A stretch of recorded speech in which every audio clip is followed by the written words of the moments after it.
Want help to grow your business? Download BRiN, the world's first business advisor in your pocket. To find out more, visit BRiN.ai or search the App Store today.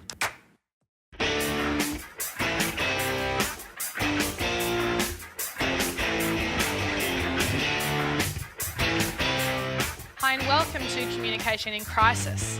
My name's Kylie Warry, author, speaker and trainer. Today we're speaking about how to go from strength to strength in a crisis. And we're talking about how you can do this from the perspective of the powerful and the patient communicator. So you've been through a crisis and the storm is over. One of the best things that you can do is evaluate what's happened. Looking back over with a crisis and going, what can I learn and how can I grow through this experience? Don't stay stuck in that cycle of survival from the storm, because that's actually not a great way to be. I remember years ago, a colleague of mine had been in Darwin when Cyclone Tracy hit. Now, he was down in the storm zone, in the cellar in the house that was nice and safe for them when the storm first hit, and they were okay. Their house took a bit of a battering. And then everything seemed to go quiet and he got a bit relaxed and he thought, I'm just going to go up and check on the house. As he did that, he was up in the top of the house when the rest of the storm came through and hit. He'd actually come up in the eye of the storm. So when they found him after Cyclone Tracy hit again, he was actually about 5 kilometres away from his home and had a heavy fridge laying on top of him. He had such serious brain damage that he actually had to learn how to do everything for himself again. But the thing was, he didn't get stuck in that survival stage after the storm. He didn't get angry and scarred and stay there and be resentful. What he did was start again and learn how to walk and talk and eat and do all the things that he had to do. Now, the only evidence of that storm that he'd been through when I met him several years later was the fact that he had a hearing deficit and he wore a hearing aid. He'd had such a significant brain injury from the crisis. But he learned from it, he grew from it. He didn't stay stuck in that trauma after the storm. And the thing is that all of these episodes that we've been sharing with you guys from the very first one is teaching you your response in a crisis, what you can do to get through that, how you can learn and grow and go from strength to strength. So we're at the final stage of the courageous communication cycle. Stage 6, strength. You've made it through the hardest bits. This is the time where you can go back over what happened and do a bit of an audit of the crisis. You can do this several ways, and each communication style will do this differently. You can do it by perhaps drawing a mind map, what worked and what didn't. You could do a positives and negatives column. You could talk with a trusted friend. You could do a SWOT analysis. You could journal. There are so many ways to look back over your experience and look at it from a perspective of what helped and what didn't help.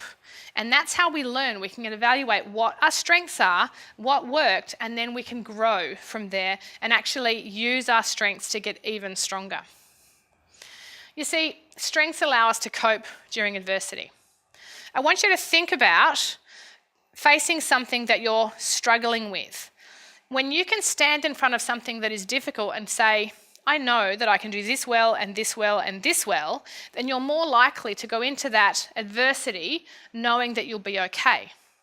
If you're standing in front of that challenge, that struggle, that crisis going, well, I can't, I haven't, I'm not, and focusing on failure, then you're more likely to fail. You see, whatever you tell yourself, you're right. So it's really important that we manage our self-talk and make sure that we're telling ourselves messages that are helpful and that we know what our strengths are so we can draw upon them when we're in that crisis. The other thing that I think is really important is to realise that you have strengths as a communicator. Every single DNA style does. But you need to know what they are. You need to be able to tell other people what they are, and you need to know what they are so you can use them in a crisis and use them for service. Bring your strengths to the table in your business, in your team, in your family, in your friendships, and use them for service. Because you're unique. No one else in the world is like you. And you have strengths that you can bring that will make it easier for someone else to get through a crisis and for you to get through that crisis. So know your strengths and use them for service. Now we're looking at this roadmap to better communication for the last time. It's easy because we need easy in a crisis. Complexity only adds to a crisis because things get out of control and we actually stop thinking logically when we're in a crisis. Our reptilian brain takes over, and before we know it, we're in survival mode and we're just doing whatever we can to get by. So it's really important that we have a roadmap that's clear and simple and concise, so even in the middle of a crisis, we can do it. The first step is understanding yourself. Self-awareness is critical. And honestly, if there's one thing I can encourage you from this entire series is get to know you. What are your strengths? What are your challenges? What do you bring to the table? What is your stress response in a crisis? How do you handle negative feedback? What type of person are you drawn to? What type of person do you immediately dislike? We all have these things. And if we know them, then we again can use them and we can learn from them. Now, if you don't understand yourself, there is no way known that you can understand someone else. And understanding others is the second step. Why is this important? Because in communication, it ideally is a two-way street. You're saying something for someone else to receive. So if you're not understanding their needs, then you're not going to be communicating in a way that ensures that they get your message. If you don't do that, then you're in that cycle of miscommunication, and we all know the price that poor communication can cost us. It's a lot. 32% for business of profit that can go down the drain, and up to 95% of people leave jobs because of poor communication in the workplace. The stats are staggering. Number 3 is communicate with intention. That's be able to look at a situation and go, what is something that I can do now that's going to contribute in a positive way? Knowing that if you get angry with someone that's going to take offence to that will actually not help you through a crisis. Knowing when to speak up, knowing when not to, knowing when to give an opinion or when to button your lips. We all need to know how to do that so that we can contribute something helpful to the crisis instead of adding more chaos, adding more fuel to the fire. Now, we've looked at this communication DNA model quite a few times now, and this is the critical first step in understanding yourself. There are 4 different styles, and most of us are a combination of 1 to 2 of these, but we have a little bit of all 4. So the words that we see there, powerful, playful, patient, perfectionist, they're just there to describe the most common traits that we see in that style. But we all have lots of strengths and values to bring to the table, and it's critical that you know yourself and you understand what drives you. Today we're looking at the powerful and the patient communicators, who are complete opposites, and how they can go from strength to strength. Now, the powerful is a much more outgoing style, and the patient is a much more introverted style. Starting with the powerful communicator. These guys are about 10% of the population. They love to make decisions. They love to be in control and be in charge. They are attracted to anything that allows them to be in a position of authority, management, or leadership. They just naturally love to make decisions. They can come across as a bit brash and abrasive because they're driving to get things done. They're the achiever of the DNA styles. The famous example is Judge Judy. We observe these guys to be direct, pushy, and aggressive. That's the most noticeable traits of them. They really want results. That's what drives them. And they need control. Now, when they go through a crisis, these traits only increase in strength. So they become even more direct, even more pushy and aggressive. Some people might even say that they come across like a bully. Now, imagine this in a crisis. Are these helpful behaviours?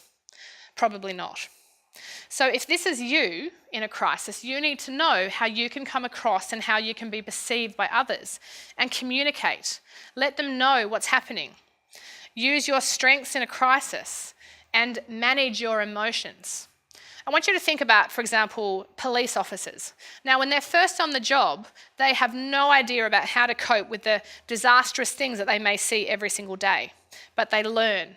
They learn to manage their emotions and do what's needed to be done to get through the day and make sure they come home safely to their families and that civilians are safe as well. But they had to learn that.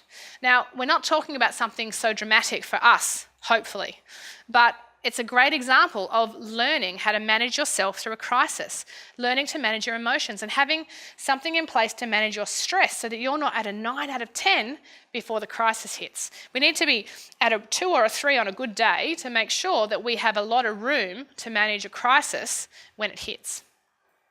So the strengths of a powerful communicator. And we've talked about this a bit more, but let's talk about it again because it's very, very important. They love to make decisions. It comes really easily to them. Some people, for example, the perfectionist and the patient communicator can really struggle with a decision. The perfectionist because they want it to be right, and so they won't make a decision until they have everything they need to make that right decision. And the patient doesn't like to make decisions. They actually pair up really nicely with a powerful because they don't want to make a decision. A perfect example, in my home, I'm a powerful communicator. My husband's more of a patient communicator. Every night he'll say, "So what do you want for dinner?" I'll say, "What do you want?" And he'll say, "What do you feel like?" And we'll do this dance around making the decision about what the heck we're going to have for dinner. Now, I come home from work sometimes and I'm having decision fatigue. I've been making decisions all day and my dream is for someone else to make a decision. But I married a patient communicator. And so I've learned that I need to say to him, "You decide and I'm happy with whatever you pick," so that he can make a decision. It doesn't come naturally to him. The powerful communicator is also really confident to speak up. They can tell people what they think, what they want. In fact, they do that so much that people find them a bit confrontational. But if they can learn how to come across as more assertive versus aggressive, then that's a real strength for them. They are master problem solvers. They're actually motivated by solving problems. They'll solve your problems, my problems, their own. They just love it. So imagine that in a crisis when they're coping with their stress and they're managing well. It's something that really adds to the strengths. They're innovative in how they approach problems. They love to think of new ways of doing things. They'll look at something and go, "There's got to be a way we can do this better and make it faster and stronger." And they can really strengthen a business because of their innovation. And they're very forward thinking. They love to think 2, 3, 5, 10 years down the track and imagine where we're headed, and then they'll just do anything they can to get that result. Again, a great strength in a business or in a team. You also bring lots of values to the table, and it's really important that you know what they are. Imagine yourself in a job interview. Imagine if you are not able to say what you bring to the table. You're sitting there with this. To continue enjoying this presentation, download BRiN, the world's first business advisor in your pocket. To find out more, visit BRiN.ai or search the App Store today.